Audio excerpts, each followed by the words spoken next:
மெய்ப்பனின் குரல். திரு C Samuel, திருமதி tally Samuel துவங்கிய மெய்ப்பனின் குரல் ஊழியம் இந்த ஆண்டு 50 ஆண்டுகளை நிறைவு செய்கிறது.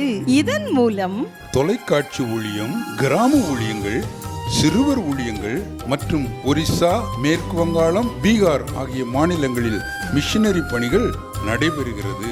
இதன் இணை ஊழியமான மக்னாயின் சம்பூரண ஊழியத்தின் மூலம் வட இந்தியாவில் ஆலயங்கள் கட்டுதல், மிஷனரி பணிகள் மற்றும் ஏழைகளுக்கு உணவளித்தல், மேய்ப்பனின் குரல் பத்திரிகை ஊழியம், புத்தக ஊழியங்கள் ஆகியவை நடைபெறுகின்றன.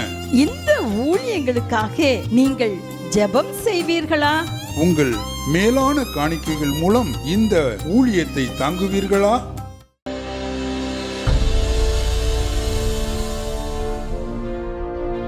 அன்பானவர்களே, ஆண்டவராகிய இயேசு கிறிஸ்துவின் நாமத்தில் உங்களை வாழ்த்துகிறேன். நிறைய நேரம் நம்முடைய வாழ்க்கையில் கஷ்டங்கள், போராட்டங்கள், பிரச்சனைகள் வரும்போது மனிதர்கள் சொல்லுகிற காரியம் என்ன தெரியுமா? தேவன் ஏன் எனக்கு இப்படி செய்தார், தேவன் ஏன் என்னை இப்படி கஷ்டப்படுத்துகிறார் என்று சொல்லி. அருமையானவர்களே, வேத வசனம் என்ன சொல்லுகிறது என்று பார்க்கலாமா? ரோமர் 8:28. அன்றியும் அவருடைய தீர்மானத்தின்படி அழைக்கப்பட்டவர்களாய் தேவனிடத்தில் அன்பு கூறுகிறவர்களுக்கு சகலமும் நன்மைக்கு ஏதுவாக நடக்கிறதென்று அறிந்திருக்கிறோம். அன்றியும் அவருடைய தீர்மானத்தின்படி அழைக்கப்பட்டவர்களாய் தேவனிடத்தில் அன்பு கூறுகிறவர்களுக்கு சகலமும் நன்மைக்கு ஏதுவாய் நடக்கிறதா. அப்படிதான் வேத வசனம் சொல்லுகிறது. அருமையானவர்களே, வேதத்திலே யோசேப்பு என்ற ஒரு மனிதனை பார்க்கிறோம். சின்ன வயசுலேயே தாயை இழந்தவன், தகப்பனால் அதிகமாய் நேசிக்கப்பட்டவன். ஏனென்றால் தகப்பனுக்கு எப்போதும் கீழ்ப்படுகிற மகன். தன்னுடைய சகோதரர் செய்கிற துன்மார்க்கத்தை எல்லாம் அப்பா கிட்ட போய் சொல்லி கொடுத்துருவானாம். அப்படின்னா என்ன அர்த்தம்னா, பரிசுத்தத்தை நேசிக்கிற, பரிசுத்தத்தை விரும்பின ஒரு மகன். ஆனால் இவனை அவனுடைய சகோதரர்கள் அதிகமாய் வெறுத்தார்கள். தகப்பன் அவனை மட்டும் நேசிக்கிறார், இவன் நம்ம செய்கிற காரியத்தெல்லாம் தகப்பன்கிட்ட போய் சொல்லி கொடுத்துட்றான் அப்படின்னு சொல்லி அவனை அதிகமாய் வெறுத்தார்கள்.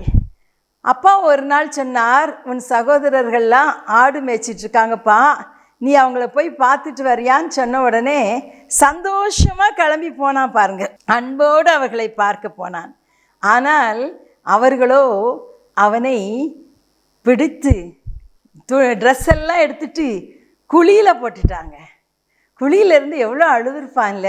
அவங்க பின்னால் நாட்களில் பேசிக்கொள்கிறாங்க, அவன் எப்படி கெஞ்சினான், நம்ம அவன் சத்தத்தை கேட்காம விட்டுட்டோமே என்று சொல்லி.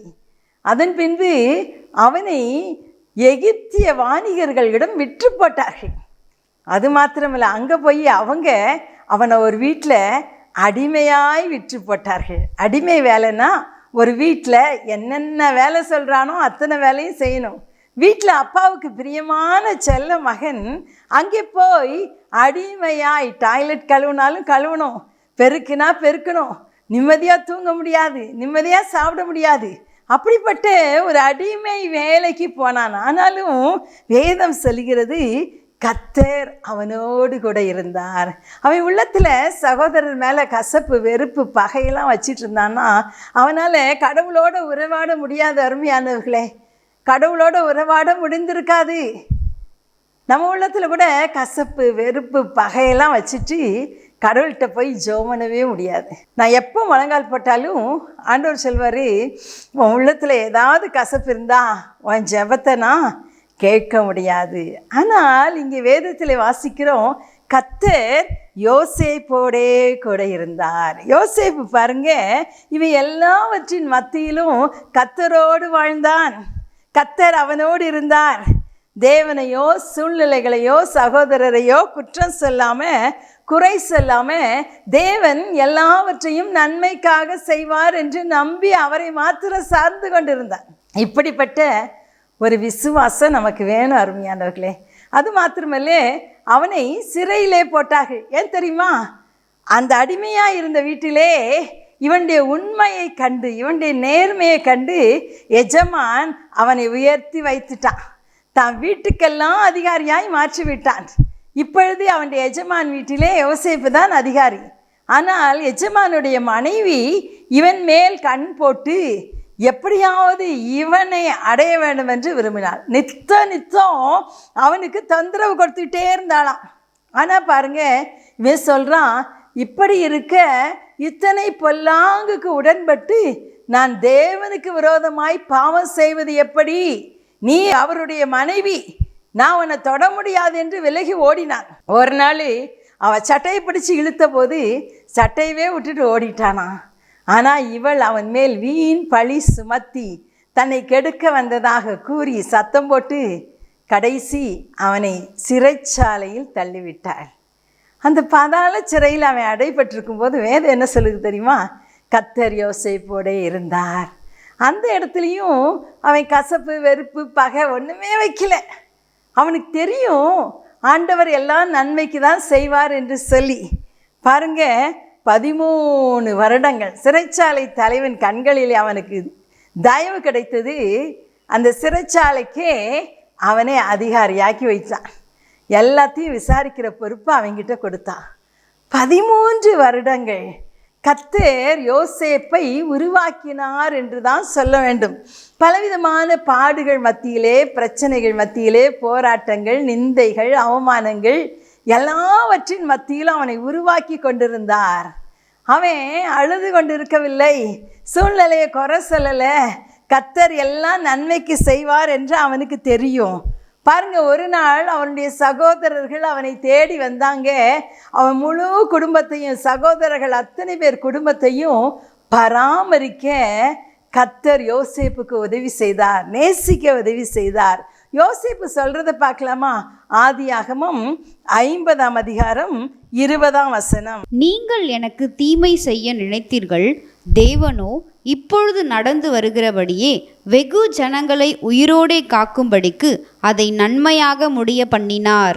நீங்கள் எனக்கு தீமை செய்ய நினைத்தீர்கள், தேவனோ நன்மையாக முடிய பண்ணினார். அருமையானவர்களே, ஒரு நாள் ராஜா யோசேப்பை குறித்து கேள்விப்பட்டான். சிறைச்சாலையிலிருந்து வெளியே வர வச்சான்.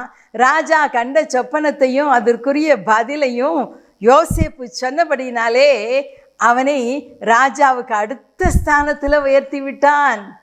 அவன் சகோதரர் பார்த்து சொல்கிறான், நீங்கள் எனக்கு தீமை செய்ய நினச்சிங்க, கர்த்தரோ அதை நன்மையாக மாற்றிவிட்டார்.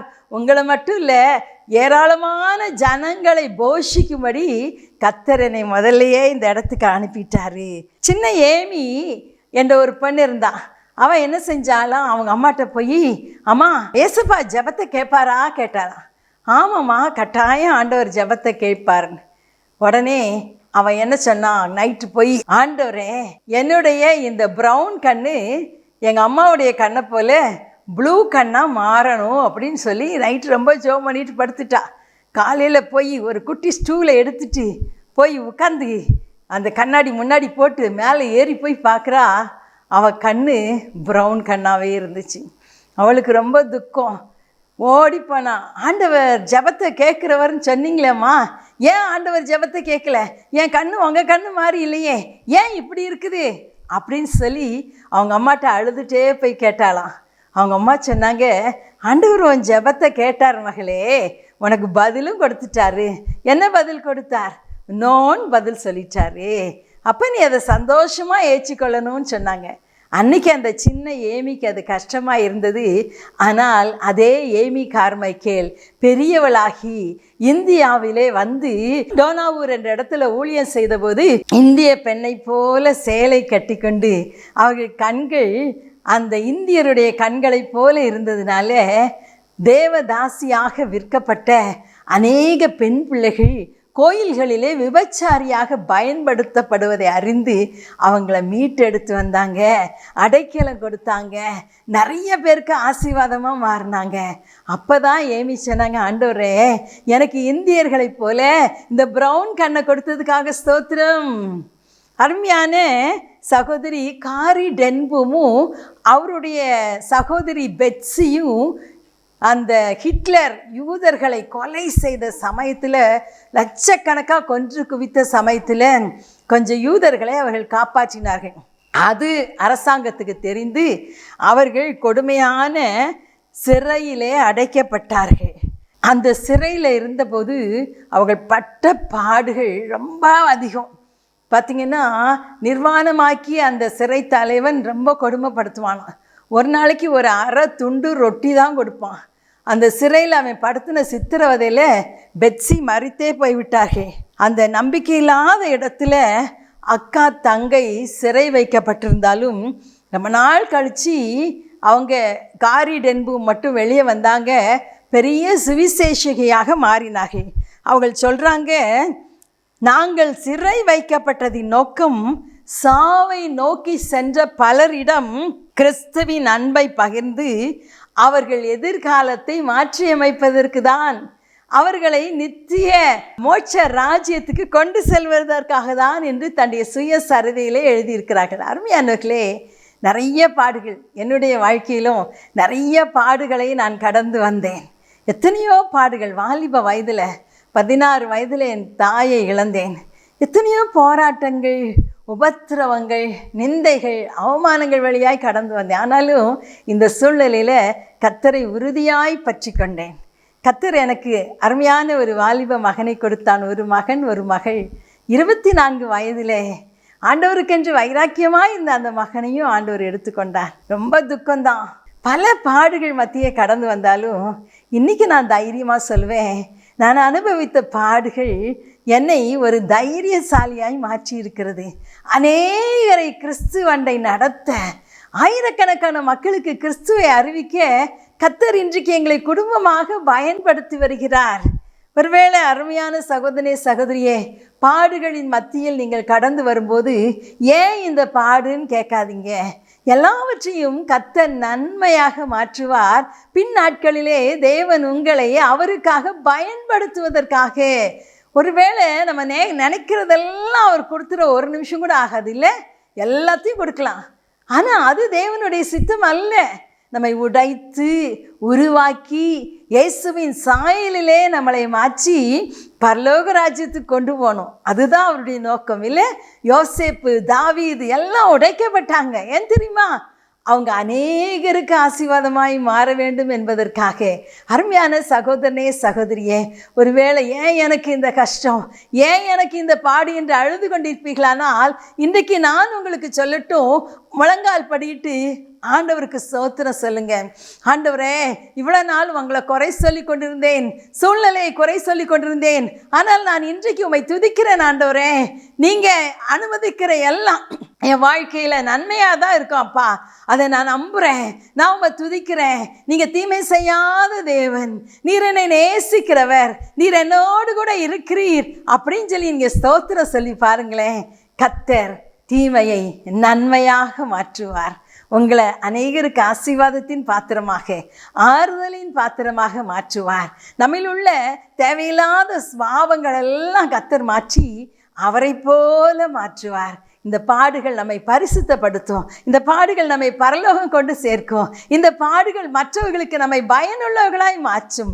ஜெபிக்கலாமா? எங்களை நேசிக்கிற எங்கள் அன்பின் தகப்பனே, இந்த அருமையான ஜெப நேரத்துக்காக உம்மை ஸ்தோத்திரிக்கிறோம்.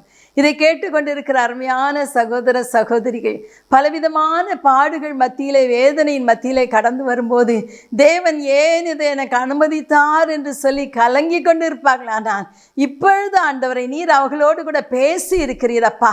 அவங்க கண்ணீரை துடைப்பீராக, தீமையை நன்மையாக மாற்றுவீராக. ஒவ்வொரு நாளும் அவர்களோடு கூட இருந்து வழி நடத்துங்க. நீ பயப்படாதே, நான் உன்னுடனே கூட இருக்கிறேன், திகையாதே, நான் உன் தேவன் என்று அவர்களை பலப்படுத்தி சகாயம் பண்ணுவீராக. இவர்களுக்கு விரோதமாய் போராடுகிற எல்லா அந்தகார வல்லமைகளை இயேசுவின் நாமத்தினாலே கட்டிந்து அப்புறப்படுத்தி போடுகிறோம். கண்ணீரை களிப்பாய் மாற்றுவீராக. கர்த்தர் அப்படி செய்கிற தயவுக்காக ஸ்தோத்திரம். இயேசுவின் நாமத்தினாலே எல்லா வியாதியை சபித்து அப்புறப்படுத்தி போடுகிறேன் ஐயா. உம்முடைய சுகம் அளிக்கிற வல்லமை அவர்கள் மீது கடந்து வருவதாக. இயேசுவின் நாமத்தில் பிதாவே, ஆமேன், ஆமேன். எங்கள் முகவரி: மேய்ப்பனின் குரல், 518 பாரதிதாசன் தெரு, கமலாட்சிபுரம், வேலூர் 632002. எங்களை தொடர்பு கொள்ள விரும்புவோர் திரையில் காணும் எண்களை தொடர்பு கொள்ளவும்.